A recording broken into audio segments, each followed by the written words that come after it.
പ്രിയപ്പെട്ട കൂട്ടുകാരെ, റിട്ടയർമെൻറ്റ് ലൈഫിലേക്ക് എല്ലാവർക്കും സ്വാഗതം. ഇന്ന് ഞാൻ നിങ്ങൾക്ക് വേണ്ടി അവതരിപ്പിക്കുന്നത് ഒരു കഥയാണ്. അശോകൻ ചെരുവിലിൻ്റെ ഒരു കഥയാണ്. കഥയുടെ പേര് പാള കൊണ്ട് കോരുന്ന വെള്ളം. പാള കൊണ്ട് കോരുന്ന വെള്ളം. ചൂടുകാലമാണ്. ഫാൻ ശക്തിയിൽ കറങ്ങുന്നു. എന്നാലും വിയർക്കുകയാണ്. നല്ല ദാഹം തോന്നി ഗോവിന്ദന് എത്ര ദിവസം ലീവുണ്ട്? നളിനിയേടത്തി ചോദിക്കുന്നു. ചിന്നു അമ്മായിയുടെ മൂത്ത മരുമകളാണ്. നന്നായി വിടർന്ന കണ്ണുകളാണ് അവർക്ക്. വർഷങ്ങൾക്ക് മുമ്പ് കല്യാണം കഴിച്ചു കൊണ്ടുവന്ന കാലത്ത് അവർ ആ കണ്ണുകൾ പാതിയെ തുറന്നിരുന്നുള്ളൂ. മെലിഞ്ഞു നീണ്ട അവരെ പറ്റി പെണ്ണുങ്ങൾ പരസ്പരം പറഞ്ഞു, സുന്ദരിയാണ്. അതുകൊണ്ടാണ് ഗോവിന്ദന്റെ കൗമാര സ്വപ്നങ്ങളിലെ സുന്ദരികൾ വല്ലാതെ മെലിഞ്ഞുപോയത്. എപ്പോഴും തമാശ പറഞ്ഞ് പൊട്ടിച്ചിരിക്കുന്ന പ്രകൃതമാണ് നളിനിയേടത്തിക്ക്. ദുഃഖങ്ങളുടെയും ദുരിതങ്ങളുടേതുമായ പഴയ കാലത്തും അവർ പലപ്പോഴും പൊട്ടിച്ചിരിക്കാറുണ്ട്. വളയണിഞ്ഞ ഒരു കൈ വാതിലിലൂടെ ഒരു പ്ലേറ്റ് നിറയെ മാമ്പഴം പുറത്തേക്കു നീട്ടി. അത് സീതയാണ്, രണ്ടാമത്തെ മരുമകൾ. ഗോവിന്ദനെ അഭിമുഖീകരിക്കാൻ അവൾക്ക് നാണമാണ്. അവനൊന്നിച്ച് അവൾ സ്കൂളിൽ പഠിച്ചിട്ടുണ്ട്. നളിനിയടത്തി പ്ലേറ്റ് വാങ്ങി ഗോവിന്ദന്റെ മുന്നിൽ വെച്ചു. പുറത്തു പാടോ, എത്ര കാലമായി ഈ നാണവും കൊണ്ട് നടക്കുക? ഗോവിന്ദൻ വിളിച്ചു പറഞ്ഞു. അതല്ല, നളിനിയടത്തി പൊട്ടിച്ചിരിച്ചു കൊണ്ട് പറഞ്ഞു. അയാളിപ്പോ ഒന്നായ നിന്നയിഹ രണ്ടെന്നു കണ്ടളവിൽ എന്ന മട്ടിലാണ്. ആ വാതിലോട്ട് കടക്കാനും പറ്റുന്നു തോന്നണില്ല. രവിയുടെ വിശേഷം എന്താ? അടുത്തെങ്ങാനും വന്നിരുന്നോ? ഗോവിന്ദൻ ചോദിച്ചു. പിന്നെ 8 മാസം മുമ്പ് വന്നിരുന്നു. അല്ലാതെ തപാലുമാർഗം ഇക്കാര്യം മാത്രം നടപ്പില്ലല്ലോ. നളിനിയേടത്തി വീണ്ടും പൊട്ടിച്ചിരിച്ചു. ചിന്നു അമ്മായിയുടെ വീട്ടിലെ മാമ്പഴം പ്രസിദ്ധമാണ്. ഒരു മാവേ ആ പറമ്പിലുള്ളൂ. അതിൻ്റെ പേരൊന്നും ഗോവിന്ദന് അറിഞ്ഞുകൂടാ. കോരി ചാർത്തിയ പോലെയാണ് മാങ്ങ പിടിക്കുക. പഴുത്താൽ തേനിൻ്റെ മധുരമാണ്. എല്ലാ ബന്ധുവീടുകളിലേക്കും ചിന്നു അമ്മായി മാങ്ങ പഴുപ്പിച്ച് കൊടുത്തയക്കും. നളിനിയേടത്തി പറഞ്ഞു. മാങ്ങയൊക്കെ തീർന്നതാണ്. ഇതിപ്പോൾ മേടത്രയായില്ലേ? പിന്നെ ഉത്സവത്തിന് ഗോവിന്ദൻ വരുമല്ലോ എന്നും കരുതി 2 അങ്ങ് എടുത്തു വെച്ചു. മെയ് മാസത്തിലാണ് ഗോവിന്ദന് അവധി കിട്ടുക. നാട്ടിലെത്തുമ്പോൾ വേനലിൻ്റെ കൊട്ടിക്കലാശമായിരിക്കും. പൂരങ്ങളും ഉത്സവവും ഏതാണ്ട് തീർന്നിരിക്കും. മാവുകളും പ്ലാവുകളും ഒക്കെ എല്ലാം കഴിഞ്ഞു ഗോവിന്ദ എന്ന നെടുവീർപ്പുമായി അനങ്ങാതെ നിൽപ്പുണ്ടാകും. എല്ലായിടത്തും കത്തിക്കാളുന്ന വെയിൽ മാത്രം. ഇത്തവണ എത്തിയപ്പോൾ തൃശ്ശൂർ പൂരവും കഴിഞ്ഞിരുന്നു. 11 ദിവസം നീണ്ടു നിൽക്കുന്ന ഇരിങ്ങാലക്കുട ഉത്സവം മാത്രമാണ് ബാക്കിയുള്ളത്. പക്ഷേ ഒരു ഉത്സവക്കമ്പക്കാരനാണ് ഗോവിന്ദൻ. ചെണ്ടപ്പുറത്ത് കോല് വെക്കുന്നിടത്ത് അവനുണ്ടാകുമെന്നാണ് അവൻ്റെ അമ്മ പറയാറ്. ഏലമ്പുഴയിലാണ് ചിന്നു അമ്മായിയുടെ വീട്. വലിയൊരു പുഞ്ചപാടത്തിനിടയിലെ ഒരു തുരുത്താണ് ഇത്. 8-10 വീട്ടുകാർ മാത്രമേ ഉള്ളൂ. വർഷകാലത്ത് വെള്ളം കയറും. വേനലിൽ കുടിവെള്ളത്തിന് മുട്ടുവരികയും ചെയ്യും. ഉത്സവകാലത്ത് ഗോവിന്ദന്റെ വാസം എലമ്പുഴയിലായിരിക്കും. 11 ദിവസവും പകലും രാവും ഉത്സവം കണ്ട് മതിമറന്ന് 12-ാം ദിവസമാണ് ഗോവിന്ദൻ തിരിച്ചു പോരുക. പച്ചോല കൊണ്ട് മെടഞ്ഞ കൂടെ നിറയെ മാമ്പഴം കയ്യിലുണ്ടാകും. അത് പഴയ കഥ. അന്ന് ചിന്നു അമ്മായി ഉണ്ടായിരുന്നു. വേലുമ്മാനും ഉണ്ടായിരുന്നു. അവർക്ക് 2 ആൺമക്കളാണ്, രാമൻകുട്ടിയേട്ടനും രവീന്ദ്രനും. രാമൻകുട്ടിയേട്ടൻ അന്നേ പഠിപ്പ് നിർത്തി പുഴവക്കത്തെ ചായക്കടയിൽ പണിക്ക് പോവുകയായിരുന്നു. പക്ഷേ ഉത്സവം കാണാൻ ഗോവിന്ദന് കൂട്ട് എപ്പോഴും ചിന്നു അമ്മായി തന്നെയായിരുന്നു. പുലർച്ചയ്ക്കു തന്നെ പുഴയിൽ കുളിച്ച് അവർ ഒരുങ്ങിയിട്ടുണ്ടാവും. പുറപ്പെടാൻ നേരത്ത് നന്നായിട്ടൊന്ന് മുറുക്കും. പണിയെടുത്തു തഴമ്പിച്ച കൈകളാണ് ചിന്നു അമ്മായിക്ക്. അതിൽ പിടിച്ച് 2 നാഴിക നടക്കണം. ഒരു പാടവും ഒരു കമുകിൻ തോട്ടവും പിന്നിട്ടാൽ ഇരിങ്ങാലക്കുട പട്ടണമായി.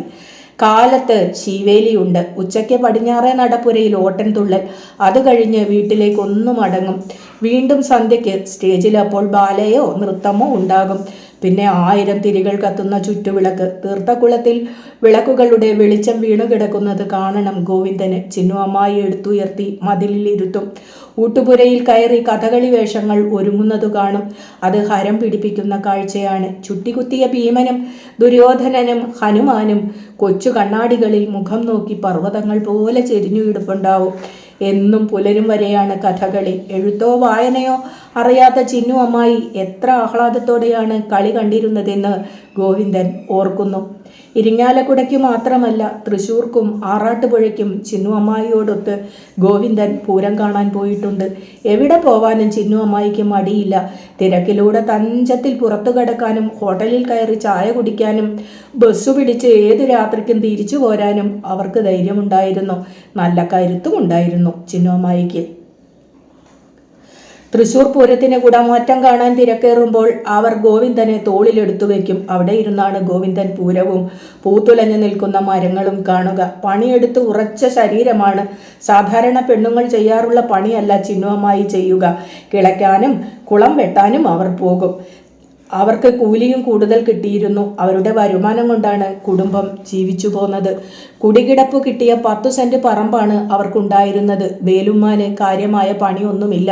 വല്ലപ്പോഴും പറമ്പ് കച്ചവടത്തിനോ മാട് കച്ചവടത്തിനോ തരകിന് പോകും. എന്തെങ്കിലും കിട്ടിയാൽ അന്ന് രാത്രി അറിയാം. സന്തോഷം കൊണ്ട് മതി മറന്ന് ആടിയാണ് വരിക. പിന്നെ രാത്രി മുഴുവൻ ഉച്ചത്തിൽ വടക്കൻ പാട്ടുകളാണ്. ചോറിന് മുന്നിലിരുന്നാലും വേലുമ്മാൻ പാടും.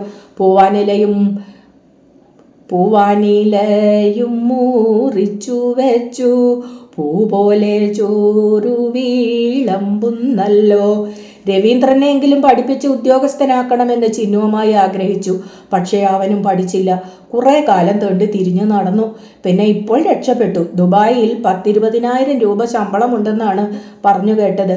ഗോവിന്ദന്റെ ക്ലാസ്സിലെ സുന്ദരിയും പ്രഭുകുമാരിയുമായിരുന്ന സീതയെ രവീന്ദ്രൻ വിവാഹം ചെയ്തു. വലിയൊരു വീടാണ് ഇപ്പോൾ പണിതിരിക്കുന്നത്. പണ്ട് വേനലാവുമ്പോൾ ഉണങ്ങിക്കിടക്കാറുള്ള പറമ്പു നിറയെ ഇപ്പോൾ ചെടികളും പൂക്കളുമാണ്. പൈപ്പ് പിടിച്ച് ചെടികൾ നനയ്ക്കലാണ് ഇപ്പോൾ മരുമക്കളുടെ ഏക തൊഴിൽ. ചിന്നു അമ്മായിയുടെ പ്രാർത്ഥനകൾ ഫലിക്കുകയാണ്. ക്ഷേത്രങ്ങളിൽ ചെന്നാൽ കണ്ണുമടച്ചു നിന്ന് അവർ ഒരുപാട് നേരം പ്രാർത്ഥിക്കും. കുറുമാലിക്കടവിൽ സംഗമേശനുമൊത്ത് ആറാട്ട് മുങ്ങി വരുമ്പോൾ അവരൽപ്പം ഉറക്കെയാണ് പ്രാർത്ഥിക്കുക. പിള്ളേർക്ക് ഒരു ഗതി കൊടുക്കണേ തേവരേ. ഇത്തവണ ആറാട്ട് എവിടെയാണ്? ഗോവിന്ദൻ ചോദിച്ചു. കുറുമാലിയിൽ തന്നെ. മുങ്ങാൻ പുഴയിൽ വെള്ളം ഉണ്ടാവുമെന്ന സംശയം. 11-ാം ദിവസമാണ് ആറാട്ട്. ഒന്നിടവിട്ട കൊല്ലങ്ങളിൽ അത് കുറുമാലി കടവിലായിരിക്കും. എലമ്പുഴ പാടത്തു കൂടെ ആറാട്ട് മുങ്ങാനായി തേവരും പരിവാരങ്ങളും കടന്നുപോകും.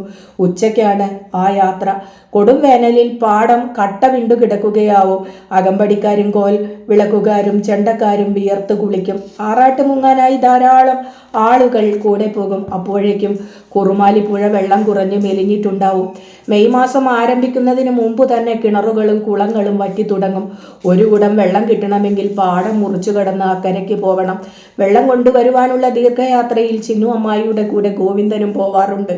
അന്ന് ചിന്നു അമ്മായിയുടെ പറമ്പിൽ കിണറുണ്ടായിരുന്നില്ല.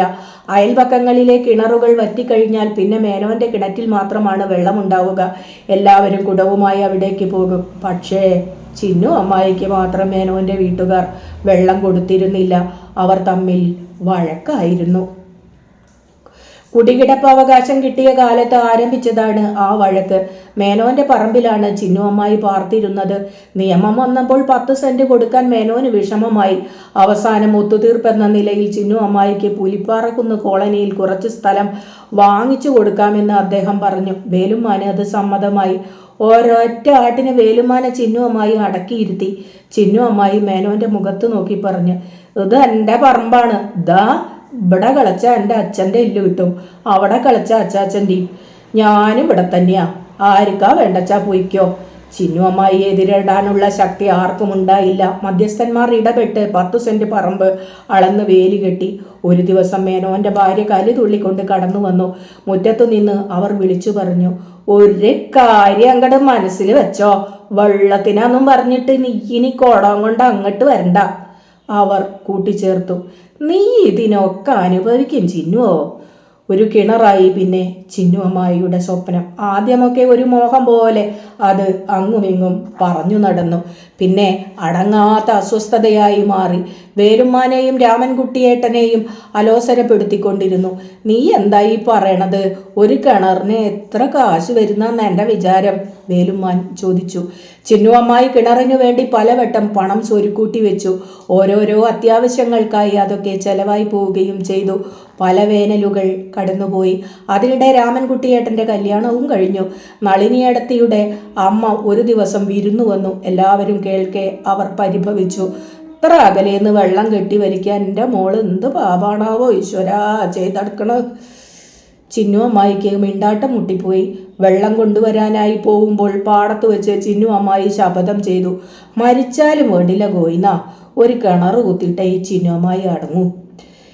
കിണറിനെ കുറിച്ചുള്ള വേവലാതി കൊണ്ട് ചിന്നു അമ്മായിക്ക് വട്ടുപിടിച്ചുവോ എന്ന് ആളുകൾ ഒരു ഘട്ടത്തിൽ സംശയിച്ചു. പക്ഷേ അവരുടെ മോഹം സഫലമായി.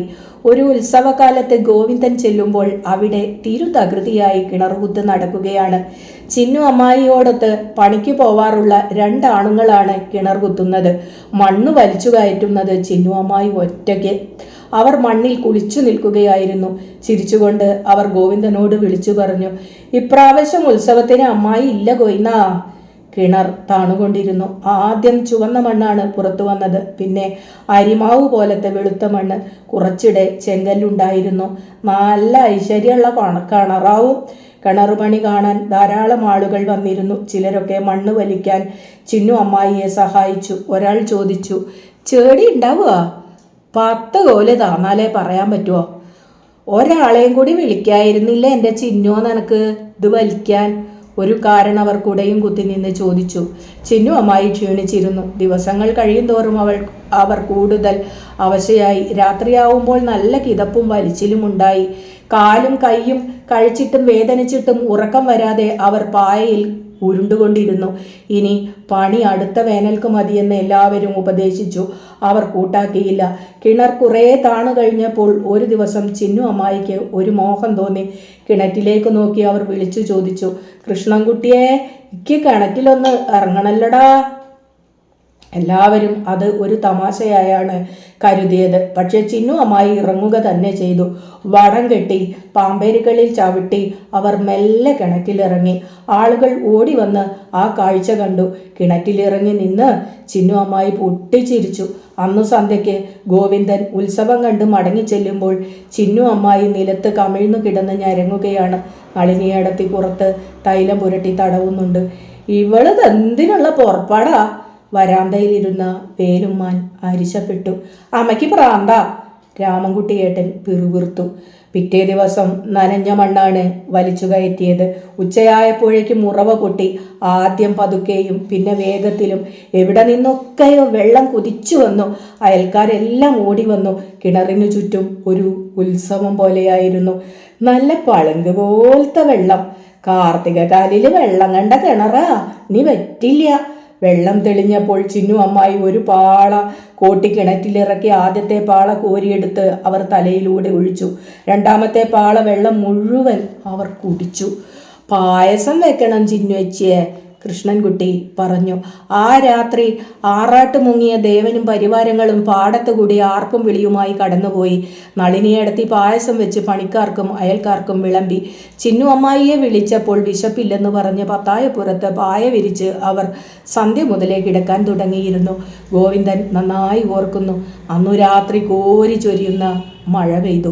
നല്ല ഇടിയും മിന്നലും കാറ്റുമുണ്ടായിരുന്നു. പുലർച്ചെ സമയത്ത് ചിന്നു അമ്മായി ഛർദ്ദിച്ചു. 2 വട്ടം ഛർദ്ദിച്ചപ്പോഴേക്കും അവർ അവശയായി. നളിനിയടത്തി വെള്ളം ചൂടാക്കി ആറി തണുപ്പിച്ച് കൊണ്ടു കൊടുത്തു. ഒരു കവിൾ അത് കുടിച്ചു. ഇറങ്ങും മുമ്പേ വീണ്ടും ശക്തിയിൽ ഛർദ്ദിച്ചു. പിന്നെ അവർ വെള്ളം കുടിച്ചില്ല. വെള്ളം കാണുമ്പോൾ അവർക്ക് പരിഭ്രമമായി. കൂടോത്രണ മോളെ, ചിന്നു അമ്മായി പൊട്ടിക്കരഞ്ഞു. മരുന്നുകൾ കൊടുത്തിട്ടും കുറവില്ലാതായപ്പോൾ ചിന്നു അമ്മായിയെ തൃശ്ശൂരിലെ ആശുപത്രിയിലേക്ക് കൊണ്ടുപോയി. 1 മാസക്കാലം അവിടെ കിടന്നു. അവരെ കാണാൻ അമ്മയോടൊത്ത് ഗോവിന്ദനും പോയിരുന്നു. ആശുപത്രി കിടക്കയിൽ ചിന്നു അമ്മായി അനക്കമില്ലാതെ കിടക്കുകയാണ്. അവർ വല്ലാതെ ക്ഷീണിച്ച് കോലം കെട്ടിയിരുന്നു. പേടിച്ച 2 കണ്ണുകൾ കൊണ്ടാണ് എല്ലാവരെയും നോക്കിയത്. ഗോവിന്ദനെ തിരിച്ചറിഞ്ഞില്ല. അപ്പോഴും ചിന്നു അമ്മായി വെള്ളം കുടിക്കാൻ കൂട്ടാക്കിയിരുന്നില്ല. വെള്ളം കാണുമ്പോഴൊക്കെ അവർ ഭയന്നു നിലവിളിച്ചു. വേലുമ്മാനും രാമൻകുട്ടിയേട്ടനും വല്ലാതെ വലഞ്ഞിരുന്നു. വേലുമ്മാൻ അമ്മയോട് പറഞ്ഞു, ഇനി അധികം നാളൊന്നും ഇല്ലയെന്നാ ഡോക്ടർ പറഞ്ഞത്. ആശുപത്രിക്കാർക്കൊന്നും ഇതിന് ചികിത്സയില്ല, ഇത് മാറണ. വേലുമ്മാൻ്റെ ചുണ്ട് വിറച്ചു. അദ്ദേഹത്തിന് നിയന്ത്രിക്കാനായില്ല. ഒരു കൊച്ചുകുട്ടിയെ പോലെ കരയാൻ തുടങ്ങി. പൂരം തെക്കോട്ടിറങ്ങുന്ന തേക്കിൻകാട്ടിലൂടെ ഗോവിന്ദനും അമ്മയും തിരിച്ചു പോന്നു. അപ്പോഴവിടെ ചുവന്ന പൂക്കൾ മഴയിൽ കുതിർന്നു കിടന്നിരുന്നു. ചിന്നു അമ്മായിയുടെ എണ്ണമയമുള്ള കഴുത്തിൽ കാലു ഞാത്തിയിട്ടിരുന്ന് ഗോവിന്ദൻ പൂരം കാണാറുള്ള ആൽത്തറയിൽ ചീട്ടുകളി പൊടി പൊടിക്കുന്നു. ഗോവിന്ദന് കുടിക്കാൻ എന്താണ്, ചായയോ കാപ്പിയോ? നളിനിയടുത്ത് ചോദിക്കുന്നു. ഗോവിന്ദൻ എഴുന്നേറ്റു. കൈ കഴുകാനായി ബേസിനിലെ ടാപ്പ് തുറന്നപ്പോൾ വെള്ളം കുതിച്ചു ചാടി. ഷർട്ടിൻ്റെ മുൻവശം ആകെ നനഞ്ഞു.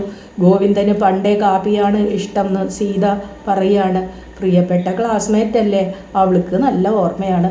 നളിനിയടുത്ത് പുറത്തു വന്നു. ഇതെന്താത്, കുളിച്ചല്ലോ? ഇനി എന്തായാലും കുളിമുറി പോയി ഒന്ന് കുളിച്ചിട്ട് പോവാം. അമ്പലത്തിൽ ഒന്ന് പത്മ സുബ്രഹ്മണ്യത്തിൻ്റെ നൃത്തമുണ്ട്. സന്ധ്യ കഴിഞ്ഞിട്ടും അകത്ത് വല്ലാത്ത ചൂടാണ്. ഗോവിന്ദൻ വിയർപ്പിൽ കുളിച്ചിരുന്നു. പുറത്തിറങ്ങി മുറ്റത്തെ കിണറ്റിൽ നിന്ന് ഒരു പാള വെള്ളം കോരി തലയിൽ ഒഴിക്കണമെന്ന് തോന്നി ഗോവിന്ദന്. കുറച്ചു വെള്ളം കുടിക്കണമെന്നും. ഇപ്പോൾ പാളയുണ്ടാവുമോ? പാള കൊണ്ട് കോരുന്ന വെള്ളത്തിൻ്റെ തണുപ്പ് ഗോവിന്ദൻ്റെ ഓർമ്മകളിൽ നിറഞ്ഞു. ഒരു കമുകിൻ തോട്ടത്തിൻ്റെ ആശ്വാസകരമായ തണുപ്പ്. ജഗന്നാഥൻ കുത്തുമല്ലിൻ്റെയും വെറ്റിലയുടെയും വിയർപ്പിൻ്റെയും സുഗന്ധം. തീവെട്ടികളുടെയും കളിവിളക്കിൻ്റെയും തിളക്കം. ഉത്സവം കാണാതെ തിരിച്ചു പോകുവാൻ ഗോവിന്ദൻ തീർച്ചയാക്കി. ചായ കഴിച്ച് യാത്ര പറഞ്ഞ് അവൻ പുറത്തിറങ്ങി.